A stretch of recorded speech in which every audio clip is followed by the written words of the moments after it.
नमस्कार मित्रों, जैसा कि हम लोग दीनदयाल उपाध्याय गोरखपुर विश्वविद्यालय गोरखपुर के BA first semester, third semester और फिफ्थ सेमेस्टर से संबंधित समाजशास्त्र विषय के अंतर्गत प्रश्नों को देख रहे हैं।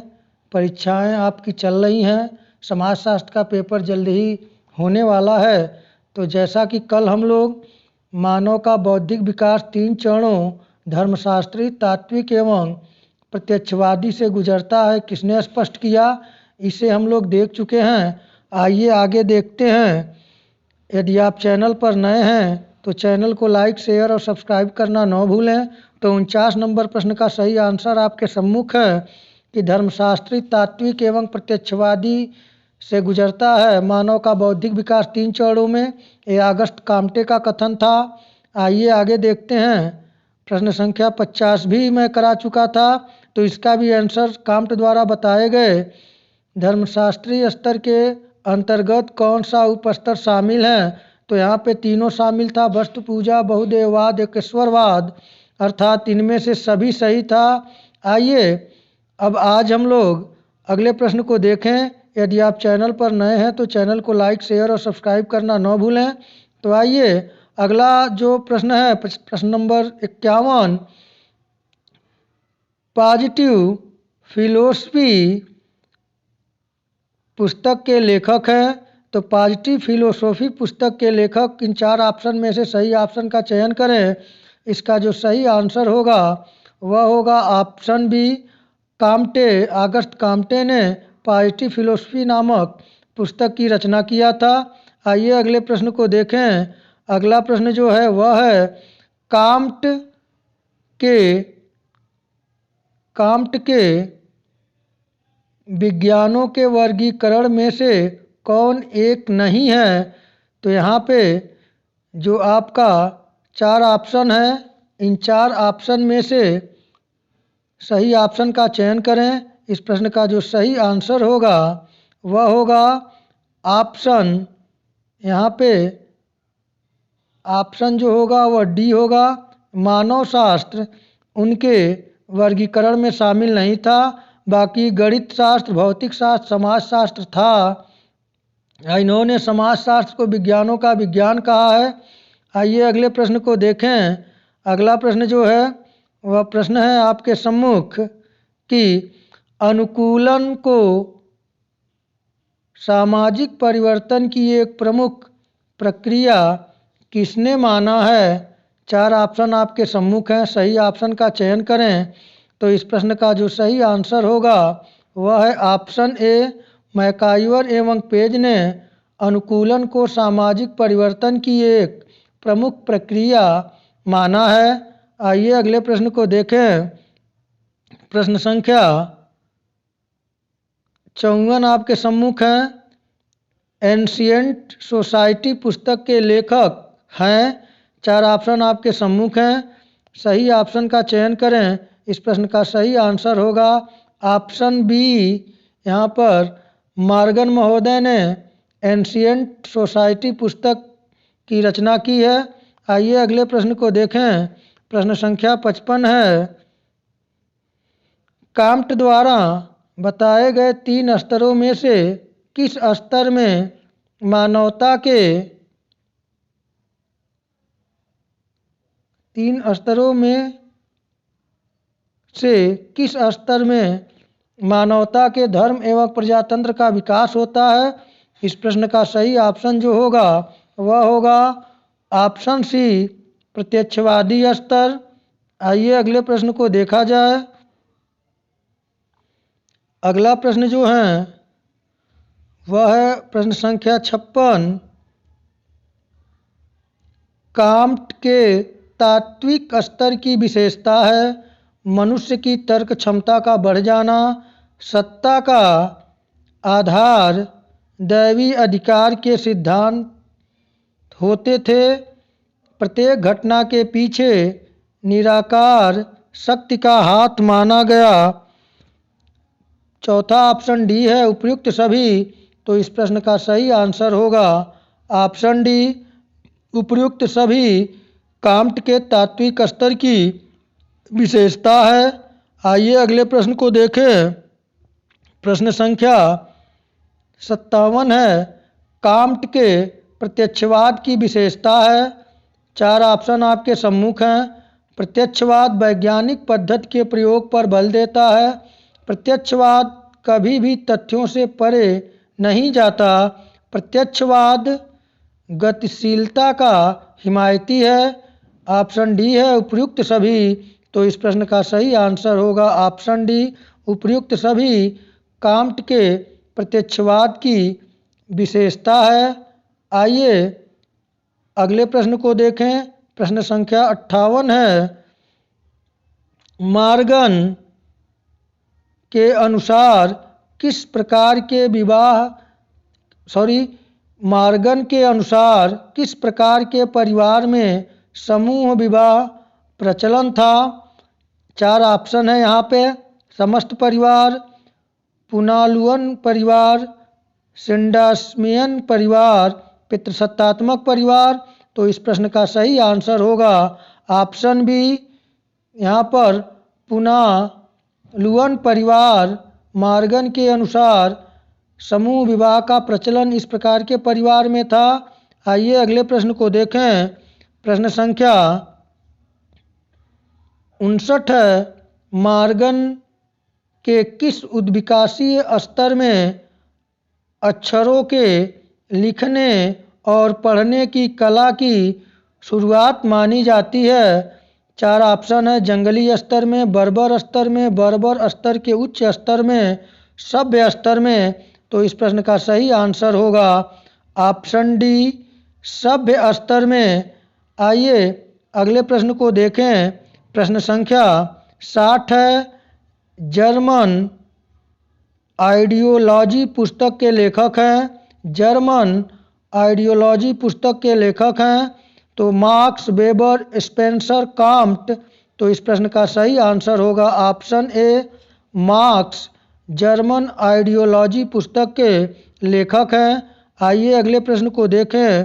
प्रश्न संख्या 61 है, मार्क्स द्वारा बताए गए उत्पादन के तरीकों के स्तरों में से कौन नहीं है। एशियाई, जापानी, सामंती, पूंजीवादी। तो यहाँ पे सही ऑप्शन का चयन करें। इस प्रश्न का सही आंसर है आपका ऑप्शन बी, जापानी। आइए अगले प्रश्न को देखें। प्रश्न संख्या 62 है कि वर्ग विहीन समाज की कल्पना किसने की।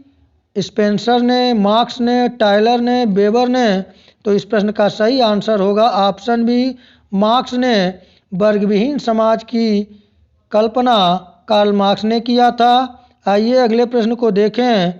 प्रश्न संख्या 63 है, मार्क्स द्वारा बताए गए स्वामित्व के विकास के संबंध में सोपान है। यहाँ पे 4 सोपान दिया गया है। जनजातीय, दूसरा है पुरातन, तीसरा सामंतवादी, चौथा पूंजीवादी। तो यहाँ पे आप सही ऑप्शन का चयन करें। इस प्रश्न का सही आंसर होगा ऑप्शन डी, 1, 2, 3 और 4 क्रम से हैं। ये मार्क्स द्वारा बताए गए स्वामित्व के विकास के संबंध में प्रमुख सोपान है। आप लोग इसे तैयार कर लें। पहले नंबर पर जनजाति, दूसरे पर पुरातन, तीसरे पर सामंती और चौथे पर पूंजीवादी है। आइए अगले प्रश्न को देखें। प्रश्न संख्या 64 है, मार्क्स द्वारा बताए गए 2 वर्ग पूंजीपति और सर्वहारा समाज की उपज थे। 4 ऑप्शन है, सामंती समाज के, साम्यवादी समाज के, पूंजीवादी समाज के, दासमूलक समाज के। तो इस प्रश्न का सही आंसर होगा ऑप्शन सी, पूंजीवादी समाज के। आइए अगले प्रश्न को देखें। प्रश्न संख्या 65 है, अधोसंरचना व अधिसंरचना की अवधारणा किसने दी है। अधोसंरचना व अधिसंरचना की अवधारणा किसने दी है। मार्क्स ने, स्पेंसर ने, हाबहाउस ने, पैरेटो ने तो इस प्रश्न का सही आंसर जो होगा वह होगा ऑप्शन ए। कार्ल मार्क्स ने अधोसंरचना व अधिसंरचना की अवधारणा दी थी। आइए अगले प्रश्न को देखें। प्रश्न संख्या 66 है।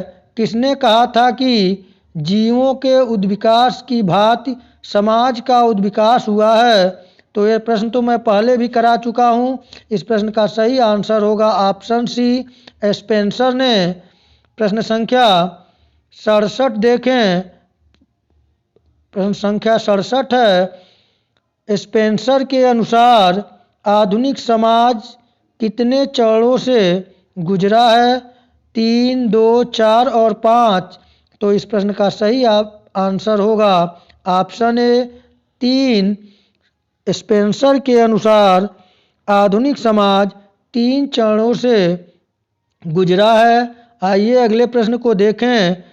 अगला प्रश्न है प्रश्न संख्या 68 यानी कि 68। प्रिमिटिव कल्चर पुस्तक के लेखक हैं फ्रेजर, टायलर, मैलिनोस्की, स्पेंसर। तो इस प्रश्न का सही आंसर होगा option B, Tylor primitive culture पुस्तक के लेखक हैं। आइए अगले प्रश्न को देखें। अगला प्रश्न जो है वह है 69 नंबर प्रश्न है। स्पेंसर द्वारा बताए गए आधुनिक समाज के चरणों में से कौन एक नहीं है? आदिम, बर्बर, औद्योगिक, सभ्य। तो यहाँ पे सही आंसर होगा ऑप्शन डी, सभ्य। आइए अगले प्रश्न को देखें। प्रश्न संख्या 70 जो है वह पूछा गया है। धर्म की उत्पत्ति का मुख्य कारण आत्मा में विश्वास रहा है। यह मान्यता किसकी है? टायलर की, फ्रेजर की, काम्ट की, दुर्खीम की। तो इस प्रश्न का सही आंसर होगा ऑप्शन ए, टायलर की। टायलर महोदय के अनुसार धर्म की उत्पत्ति का मुख्य कारण आत्मा में विश्वास रहा है। आइए अगले प्रश्न को देखें। प्रश्न संख्या 71 है। धर्म की उत्पत्ति जादू से हुई है और उसका अंत विज्ञान से होता है। किसने कहा? 4 ऑप्शन आपके सम्मुख हैं। फ्रेजर ने, काम्ट ने, दुर्खीम ने और टायलर ने। तो इस प्रश्न का सही आंसर होगा ऑप्शन ए, फ्रेजर ने। फ्रेजर ने कहा था कि धर्म की उत्पत्ति जादू से हुई है और उसका अंत विज्ञान से होता है। आइए अगले प्रश्न को देखें। प्रश्न संख्या 72 है। यांत्रिक एकता और सावयवी एकता का पद किसने विकसित किया? बेवलिन ने, दुर्खीम ने, एक कास्ट ने, वेबर ने। तो इस प्रश्न का सही आंसर होगा ऑप्शन बी, दुर्खीम ने यांत्रिक एकता और सावयवी एकता का पद विकसित किया था। आइए अगले प्रश्न को देखें। प्रश्न संख्या 73 है। श्रम विभाजन के सिद्धांत द्वारा सामाजिक परिवर्तन को किसने स्पष्ट किया है? दुर्खीम ने, बेंजामिन किड ने, हाबहाउस ने, काम्ट ने। तो इस प्रश्न का सही आंसर जो होगा वह होगा ऑप्शन ए, दुर्खीम ने श्रम विभाजन के सिद्धांत द्वारा सामाजिक परिवर्तन को स्पष्ट किया है। आइए अगले प्रश्न को देखें। प्रश्न संख्या 74 है। सोशल इवोल्यूशन पुस्तक किसने लिखा? पैरेटो ने, स्पेंसर ने, बेंजामिन किड ने, मार्क्स ने। तो इस प्रश्न का सही आंसर होगा ऑप्शन सी, बेंजामिन किड ने सोशल इवोल्यूशन पुस्तक लिखा है। आइए अगले प्रश्न को देखें। प्रश्न संख्या 75 जो है वह आपके समक्ष है। कूट की सहायता से आंसर देना है आपको। थर्स्टीन बेवलिन के अनुसार आधुनिक समाज निम्नलिखित कितने चरणों से गुजरा है? यहाँ पे ऑप्शन दिया हुआ है। शांतिमय जंगली स्तर, निम्न बर्बर स्तर, उच्च बर्बर स्तर और आर्थिक चरण। नीचे दिए कूट की सहायता से आपको सही आंसर का चयन करना है। तो इस प्रश्न का सही आंसर जो होगा वह होगा ऑप्शन डी 1, 2, 3 और 4। थर्स्टन बेवलिन के अनुसार आधुनिक समाज शांतिमय जंगली स्तर, निम्न बर्बर स्तर, उच्च बर्बर स्तर और आर्थिक चरण, इन चरणों से होकर गुजरा है। तो यहाँ पे ऑप्शन डी जो है सही है, यानी कि 1, 2, 3, 4। आइए अगले प्रश्न को देखें। प्रश्न संख्या आपका 76 है। उद्विकास को दो भागों जैविक व सामाजिक में किसने बांटा है? हाबाउस ने, पार्सन्स ने, पैरेटो ने, स्पेंसर ने। तो इस प्रश्न का सही आंसर जो होगा वह होगा ऑप्शन ए हाबाउस ने। हाबाउस ने उद्विकास को दो भागों जैविक व सामाजिक में बांटा है। आइए अगले प्रश्न को देखें। प्रश्न संख्या 77 है। हाबाउस के अनुसार समाज के विकास के साथ साथ कौन से तत्व विकसित हुए? नातेदारी, तानाशाही, नागरिकता, इनमें से सभी। तो इस प्रश्न का जो सही आंसर होगा वह होगा ऑप्शन डी इनमें से सभी। हाबाउस के अनुसार समाज के विकास के साथ साथ नातेदारी, तानाशाही, नागरिकता, इन तत्व का विकास हुआ। आइए अगले प्रश्न को देखें। अगला प्रश्न जो है वह भी कूट की सहायता से है। आइए देखते हैं। 78 यानी कि 78 नंबर प्रश्न है। पार्सन्स के अनुसार आधुनिक समाज के उद्विकास के चरण हैं निम्नतर आदिम स्तर, उन्नत आदिम स्तर, मध्यवर्ती समाज, औद्योगिकृत समाज। नीचे दिए कूट की सहायता से सही उत्तर को चुनना है। 1, 2, 4, 1, 3, 4, 1, 2, 3, 4, 3 और 4। तो इस प्रश्न का जो सही आंसर होगा वह होगा ऑप्शन सी यानी कि 1, 2, 3, 4। यानी कि पार्सन्स के अनुसार आधुनिक समाज के उद्विकास के जो चरण हैं वो ये चारों हैं। आइए अगले प्रश्न को देखें। प्रश्न संख्या 79 है।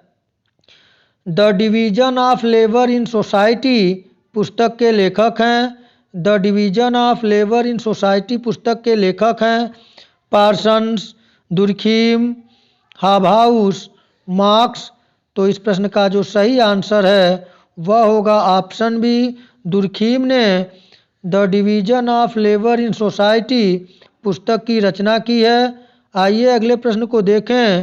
प्रश्न संख्या 80 है। द गोल्डन वफ किसकी रचना है? द गोल्डन वफ किसकी रचना है? फ्रेजर की, मैलिनोवस्की की, टायलर की, ब्राउन की। तो इस प्रश्न का सही आंसर है ऑप्शन ए फ्रेजर की। फ्रेजर ने द गोल्डन वफ नामक पुस्तक की रचना की है। आइए अगले प्रश्न को देखें। प्रश्न संख्या 81 है। अभिजात वर्ग के परिभ्रमण का सिद्धांत किसने दिया? मैं पहले की वीडियो में इसे करा चुका हूँ। इस प्रश्न का सही आंसर होगा ऑप्शन ए पैरेटो ने। पैरेटो ने कहा था कि इतिहास कुलीन तंत्र की कब्रगाह है जिसे वे खुद खोदते हैं। इन्होंने अभिजात वर्ग के परिभ्रमण का सिद्धांत प्रस्तुत किया था। आइए अगले प्रश्न को देखें। प्रश्न संख्या 82 है। माइंड एंड सोसाइटी पुस्तक के लेखक हैं। तो माइंड एंड सोसाइटी पुस्तक के लेखक टाइनबी हैं, पैरेटो हैं, सोरोकिन हैं, वेबर हैं। तो इस प्रश्न का जो सही आंसर है वह है ऑप्शन बी पैरेटो ने। पैरेटो ने माइंड एंड सोसाइटी नामक पुस्तक की रचना की। आइए अगले प्रश्न को देखें। प्रश्न संख्या 83 है। संभ्रांत वर्ग को शासक संभ्रांत वर्ग और गैर शासक संभ्रांत वर्ग में किसने बांटा है? पैरेटो ने, काम्ट ने, वेबर ने, पार्सन्स ने। तो इस प्रश्न का सही आंसर होगा ऑप्शन ए, पैरेटो ने संभ्रांत वर्ग को शासक संभ्रांत वर्ग और गैर शासक संभ्रांत वर्ग में बांटा है। आइए अगले प्रश्न को देखें। अगला प्रश्न प्रश्न संख्या 84 है। The decline of the West किसकी रचना है? पैरेटो की, स्पेंगलर की, बेवलिन की, पार्सन्स की? तो इस प्रश्न का सही आंसर होगा ऑप्शन बी, स्पेंगलर ने the decline of the West की रचना की। आइए अगले प्रश्न को देखें। प्रश्न संख्या 85 है। किस विचारक ने अपने सामाजिक परिवर्तन के सिद्धांत में शेर और लोमड़ी के उदाहरणों का प्रयोग किया है? तो इस प्रश्न का सही आंसर होगा ऑप्शन ए, पैरेटो ने अपने सामाजिक परिवर्तन के सिद्धांत में शेर और लोमड़ी के उदाहरणों का प्रयोग किया है। आइए अगले प्रश्न को देखें। प्रश्न संख्या 86 है। देखिए मैं बता चुका हूँ, ये रिपीटेड प्रश्न है। इतिहास अभिजन वर्ग की कब्रगाह है, किसने कहा? स्पेंगलर ने, पैरेटो ने, मार्क्स ने, ऑकबर्न ने? तो इस प्रश्न का आंसर आप लोग चयन कर लिए होंगे। सही आंसर है ऑप्शन बी, पैरेटो ने। आइए अगले प्रश्न को देखें। प्रश्न संख्या 87 है। स्पेंगलर ने दुनिया की कितनी संस्कृतियों का अध्ययन किया था? 6, 7, 8, 5? तो इस प्रश्न का सही आंसर है ऑप्शन सी, 8। यानी कि स्पेंगलर ने दुनिया की 8 संस्कृतियों का अध्ययन किया था। आइए अगले प्रश्न को देखें। प्रश्न संख्या 88 नंबर प्रश्न आपके सम्मुख हैं। रसिया एंड यूरोप पुस्तक के लेखक हैं स्पेंगलर, डानिलेवस्की, सोरोकिन, पैरेटो? तो इस प्रश्न का जो सही आंसर है वह होगा ऑप्शन बी, डानिलेवस्की ने रसिया एंड यूरोप पुस्तक की रचना की है। आइए अगले प्रश्न को देखें। प्रश्न संख्या 89 यानी कि 89 नंबर प्रश्न है। स्पेंगलर ने कौन से एक समाज की संस्कृति का विश्लेषण नहीं किया? आदिम संस्कृति, चीनी संस्कृति, माया संस्कृति, पश्चिमी संस्कृति? इस प्रश्न का सही आंसर जो होगा वह होगा ऑप्शन ए, आदिम संस्कृति का विश्लेषण स्पेंगलर ने नहीं किया था। आइए अगले प्रश्न को देखें। प्रश्न संख्या 90 है। टॉयनबी ने विश्व की कितनी सभ्यताओं का अध्ययन किया था? तो 20, 21, 22, 18? तो इस प्रश्न का जो सही आंसर है वह होगा ऑप्शन बी, 21। टॉयनबी ने विश्व की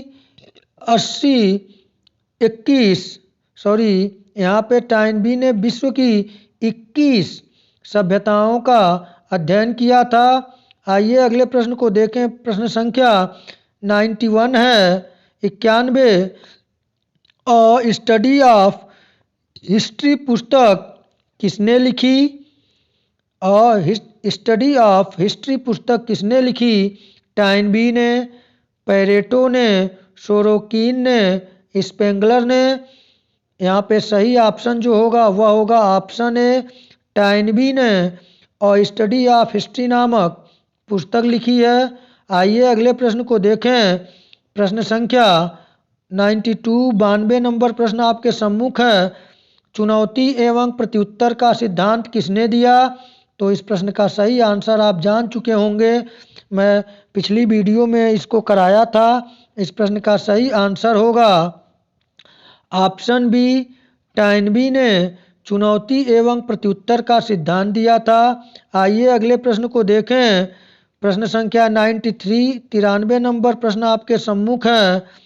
स्वदेशी सर्वहारा वर्ग और बाह्य सर्वहारा वर्ग प्रत्ययों का प्रयोग किसने किया? तो इस प्रश्न का सही आंसर है ऑप्शन ए, टॉयनबी ने स्वदेशी सर्वहारा वर्ग और बाह्य सर्वहारा वर्ग प्रत्ययों का प्रयोग किया था। आइए अगले प्रश्न को देखें। प्रश्न संख्या 94 आपके सम्मुख हैं। टाइनबी के अनुसार किसी भी सभ्यता को चुनौती किन दो क्षेत्रों से मिलती है? भौगोलिक परिस्थिति, सामाजिक परिस्थिति, जैविक परिस्थिति, आर्थिक परिस्थिति। नीचे दिए कूट की सहायता से सही उत्तर चुनें। तो इस प्रश्न का जो सही आंसर होगा वह होगा ऑप्शन बी 1 और 2, यानी कि भौगोलिक परिस्थिति और सामाजिक परिस्थिति। आइए अगले प्रश्न को देखें। प्रश्न संख्या आपका 95 है। सोशल एंड कल्चरल डायनामिक्स पुस्तक के लेखक कौन हैं? Sorokin, Toynbee, Pareto, Parsons. तो इस प्रश्न का सही आंसर जो है वह है ऑप्शन है सोरोकिन ने सोशल एंड कल्चरल डायनामिक्स पुस्तक लिखा था। आइए अगले प्रश्न को देखें। प्रश्न संख्या 96 आपके सम्मुख हैं। सामाजिक परिवर्तन का सांस्कृतिक गतिशीलता का सिद्धांत किसने दिया? टाइनबी ने, सोरोकिन ने, ब्राउन ने, मैलिनोवस्की ने। तो इस प्रश्न का सही आंसर है ऑप्शन बी सोरोकिन ने सामाजिक परिवर्तन का सांस्कृतिक गतिशीलता का सिद्धांत दिया था। आइए अगले प्रश्न को देखें। प्रश्न संख्या 97 है। सोरोकिन द्वारा संस्कृतियों के वर्गीकरण में कौन एक नहीं है? आदर्शवादी संस्कृति, आदर्शात्मक संस्कृति, इंद्रिय परक संस्कृति, आदिम संस्कृति। तो इस प्रश्न का जो सही आंसर होगा वह होगा ऑप्शन डी आदिम संस्कृति। सोरोकिन द्वारा जो संस्कृतियों का वर्गीकरण किया गया था उन्होंने आदर्शवादी संस्कृति, आदर्शात्मक संस्कृति और इंद्रिय परक संस्कृति में किया था, आदिम संस्कृति का नहीं किया था। तो यहाँ पे नहीं पूछा है तो आदिम संस्कृति होगा। आइए अगले प्रश्न को देखें। प्रश्न संख्या 98 है। सोरोकिन ने किस संस्कृति का संबंध आत्मा, मस्तिष्क व आध्यात्मिक विचार आदि से है? इंद्रिय परक संस्कृति, आदर्शात्मक संस्कृति, आदर्शवादी संस्कृति, इनमें से किसी से नहीं। इस प्रश्न का सही आंसर होगा ऑप्शन बी आदर्शात्मक संस्कृति। आइए अगले प्रश्न को देखें। प्रश्न संख्या 99 है। सोरोकिन द्वारा बताए गए किस संस्कृति के अंतर्गत भौतिक एवं आध्यात्मिक मूल्यों का समन्वय देखने को मिलता है? आदर्शवादी संस्कृति, आदर्शात्मक संस्कृति, इंद्रिय परक संस्कृति, इनमें से सभी। तो इस प्रश्न का सही आंसर होगा ऑप्शन ए आदर्शवादी संस्कृति। आइए अगले प्रश्न को देखें। 100 नंबर प्रश्न जो है और आज के लिए अंतिम प्रश्न है। आप लोग इन प्रश्नों को तैयार कर लें अच्छी तरीके से जिससे कि आपका पेपर अच्छा हो। सोरोकिन के अनुसार किस संस्कृति में लोगों का जीवन दर्शन खाओ पियो और मौज करो होता है? इंद्रिय परक संस्कृति में, आदर्शात्मक संस्कृति में, आदर्शवादी संस्कृति में, आदर्शात्मक और आदर्शवादी दोनों संस्कृतियों में। नीचे दिए कूट की सहायता से सही आंसर का आप चयन करें। केवल 1, केवल 4, केवल 2, केवल 3। तो इस प्रश्न का सही आंसर जो है ऑप्शन ए होगा केवल 1। सोरोकिन के अनुसार इंद्रिय परक संस्कृति में लोगों का जीवन दर्शन खाओ पियो और मौज करो होता है। तो मित्रों इस प्रकार मैंने आप लोगों को 50 क्वेश्चन कल और 50 क्वेश्चन आज और उसके पहले समाजशास्त्र के प्रमुख सिद्धांत, अवधारणा और प्रमुख पुस्तकों के रचनाकार और पुस्तकों का चयन मैं करके आपको वीडियो बनाया हूं, जिससे कि आप लोगों के फर्स्ट सेमेस्टर, थर्ड सेमेस्टर और फिफ्थ सेमेस्टर जो विषम सेमेस्टर की परीक्षाएं हो रही हैं, उनसे संबंधित समाजशास्त्र विषय से संबंधित ये प्रश्न बहुत ही महत्वपूर्ण हैं। आप लोग इसे तैयार कर लें। मित्रों, आज इतना ही। आप लोग चैनल को लाइक, शेयर और सब्सक्राइब करें, जिससे कि मेरा मनोबल बढ़ता रहे और मैं आप लोगों के लिए इसी तरह महत्वपूर्ण प्रश्नों को लेकर आता रहूं। तो मित्रों, इतना ही। नमस्कार।